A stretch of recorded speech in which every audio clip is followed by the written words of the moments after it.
Je m'appelle Olivier Chaulieu, je suis peintre, j'ai été longtemps graphiste.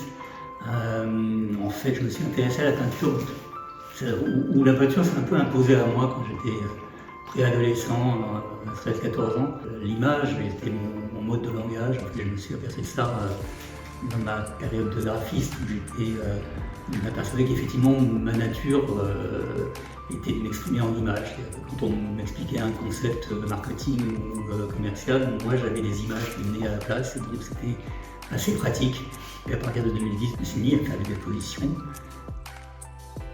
C'est une exposition qui parle du temps et pour parler du temps, en fait, je suis parti sur l'idée des vanités qui sont un thème assez classique qui rassemble des symboles en général, donc un chronomètre ou un sablier, des fleurs séchées, des fleurs qui sont en train de sécher ou disparaître, et des crânes très souvent. C'est en partant des crânes d'ailleurs, curieusement, que j'ai découvert qu'il y avait une grande richesse de couleurs très subtiles. A priori, un crâne, un os, on a tendance à dire c'est blanc, c'est beige, c'est assez banal de couleurs. Et en fait, quand on commence à le regarder un peu intensément, un peu dans sa longueur, on s'aperçoit qu'il y a énormément de couleurs. Et c'est cette richesse de couleurs qui m'a incité à m'intéresser au crâne et aux fleurs, mais aux fleurs, non pas les fleurs quand elles sont à leur apogée, où on les offre en fait, représentant la beauté consensuelle ou absolue, une tulipe bien plastique, dont les formes sont absolument parfaites, et la couleur bien régulière, les dégradés superbes, les brillances. Et en fait, on s'aperçoit que quand on regarde une fleur passer, ce qui arrive à tout le monde, puisqu'on vous offre un bouquet en vous disant que c'est beau, et en même temps, quelques jours après, soit vous êtes dans le déni et vous jetez le bouquet, soit vous commencez à regarder et vous allez vous apercevoir que les formes vont changer, pas forcément s'amollir et se friper, prendre des aspects de tissu, de drapé, beaucoup plus subtils, beaucoup plus riches, que les couleurs également vont apparaître. Il y a des couleurs qui vont remplacer le vert, qui vont aller vers le pourpre ou le mauve. Et cette richesse de couleurs, en fait, m'a vraiment intéressé. Et du coup, je me suis mis à peindre effectivement des fleurs qui sont dans cette espèce de phase que j'ai tendance à appeler une défloraison, à l'inverse de la floraison, qui pour moi est plus riche en fait. Et puis, dans le temps qui passe, il y a effectivement aussi les paysages, et ils sont là en fait en évocation avec dans les fonds qui sont intégralement repris derrière le sujet et qui deviennent des espèces de fonds abstraits qui pourraient être des ciels, qui pourraient être des paysages, qui sont une évocation. Dans certains tableaux, apparaissent des chiffres. Ce sont des chiffres qui ont été un peu effacés et qui sont en fait la référence à un timecode. Le timecode étant pour moi la référence contemporaine qui remplace l'horloge ou le sablier. C'est une référence à un moment bien précis et en même temps totalement aléatoire, mais qui va faire référence. En fait, c'est ça qui m'intéressait. Et je voulais jouer avec ce timecode, mais je voulais aussi qu'il disparaisse, qu'il soit juste une évocation, parce que par nature, le timecode, il est censé ne pas être là. Et on est censé effectivement s'en servir, tout s'appuie sur le timecode pour faire le montage d'un film, mais on l'efface, on l'enlève avant de présenter le film, bien évidemment.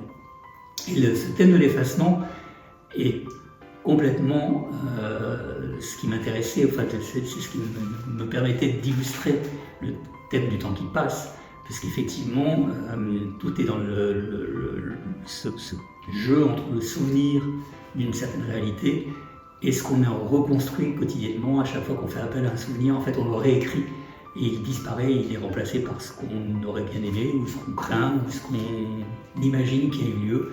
Et ça, c'est singulier d'imaginer que en fait, les souvenirs ne sont absolument pas objectifs.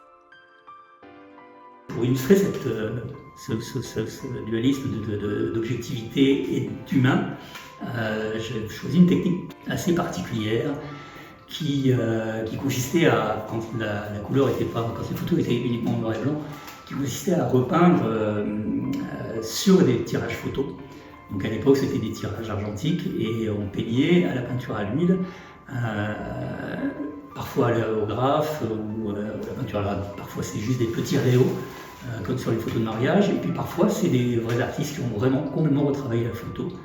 Et c'est une technique qui m'a suivi assez souvent. Je ne sais pas pourquoi, je l'ai rencontré assez jeune. On a parlé assez jeune, et puis à une époque où les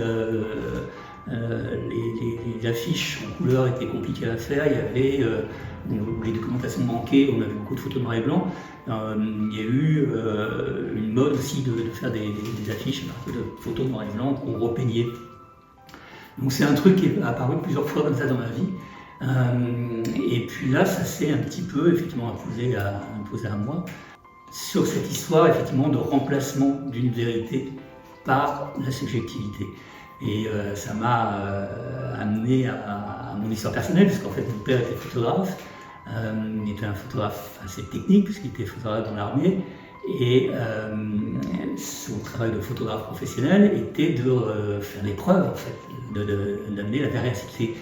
Et moi, enfant, quand j'ai découvert la peinture, j'ai immédiatement pensé que c'était un ouvroir de liberté, c'est-à-dire qu'on pouvait se détacher de la vérité, puisque la photo était pour moi la vérité absolue. C'est la preuve, tu ne crois pas, je vais te montrer une photo. Alors cette notion, elle est complètement évolutive, puisqu'aujourd'hui, effectivement, elle est en train de totalement disparaître. La photo n'est plus la vérité, au contraire, on ne sait plus distinguer une image entièrement inventée par l'ordinateur ou une image résultant d'un travail Photoshop, maquillage, filtre automatique, etc. Et du coup, ça m'a intéressé de continuer ce petit combat qui a changé de thématique, qui a toujours une petite rivalité qui a toujours eu entre la photo et la peinture. Et là, je joue effectivement avec des codes photographiques, je rajoute des cadres comme s'il y avait eu un tirage photo, comme s'il y avait eu un négatif quelque part. Je rajoute des typos qui peuvent aussi évoquer les numéros de films ou les choses comme ça. Et je repeins et je fais de la peinture à partir de la photo. J'efface une pseudo-réalité, une pseudo-vérité que je remplace par une totale subjectivité, mais qui, à mon avis, va être, elle, plus humaine. Et c'est un combat, si on peut appeler ça un combat, c'est un combat qui est assez rigolo aujourd'hui, puisque là, depuis 1 an ou 2, en fait, c'était pour ça aussi que c'était intéressant de reprendre cette exposition aujourd'hui. C'est qu'aujourd'hui, on a maintenant des images purement ordinateur qui ne correspondent plus à aucune réalité et qui nous laissent complètement froid. On peut vous faire voler n'importe qui dans le ciel et tout le monde trouve ça normal, puisque on l'a vu maintes fois. Donc cette vérité a disparu et j'ai l'impression que, curieusement, par ma subjectivité, on peut, en tout cas peut-être pas rajouter une vérité, mais une espèce de regard plus intense et plus de porter le focus justement, curieusement, par la peinture sur l'image.